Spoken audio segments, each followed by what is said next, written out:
I guess one of the main aspects that comes up from our community is really around the self-employed.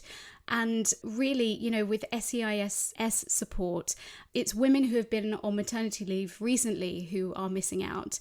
And a report by Pregnant Then Screwed estimates that it's about 69,000 women in the UK have had reduced income based on the fact that those support payments do not exempt periods of maternity. And I just wondered what you think about that, because it feels quite sexist. And I don't know if you agree or what you think. Well, look, I don't know if you know this. I used to be a discrimination lawyer, an employment and discrimination lawyer. So I'm quite experienced in looking at these kinds of issues. And I do understand why this has been a sort of red flag for a lot of self-employed women, because you have a baby, you go off, it's much more difficult actually taking maternity leave when you're self-employed, because you have to fund your own mat leave, basically. You Mm. have to make a decision about how long you can take before your whatever it is that you do will suffer too much, and you don't have any of the protections that an employee has. And I absolutely recognize that point. I think the difficulty in, I know that Pregnant Then Screwed are mounting a legal challenge to this. I think the difficulty that they're going to face is this. The government had to get the money out the door very, very quickly when the pandemic hit. I mean, the furlough scheme was designed in about a fortnight, and so was the self-employed income support scheme.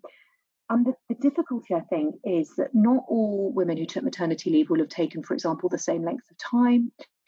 There would also be people who, for example, could have had a disability in the last 3 years. For example, cancer automatically qualifies as a disability under the Equality Act. They didn't give discounts for that either. So it wasn't that they sort of chose one category of thing to make more difficult. They just chose a simple method of calculation, which is what your average earnings are over the previous 3 years, and we will give you this money ex gratia as a payment to keep you going. So inevitably, it did fall hard on women who had been on maternity leave, but I can see the challenges in calculation, in working out a fair method of that, because of the difference in the amount of time women would be taking if they're self-employed. And also the fact they didn't really make allowances for anyone, even in, even if they'd lost a relative and taken time off for compassionate reasons, or they'd been ill and unable to work.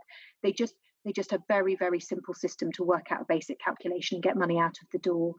And I think, probably given the kind of emergency nature of it, that was fair in the circumstances. But yet, look, the point that you're making is, did it impact on women more heavily than men who had taken mat leave? Then, yeah, I mean, the answer is it did. That's true.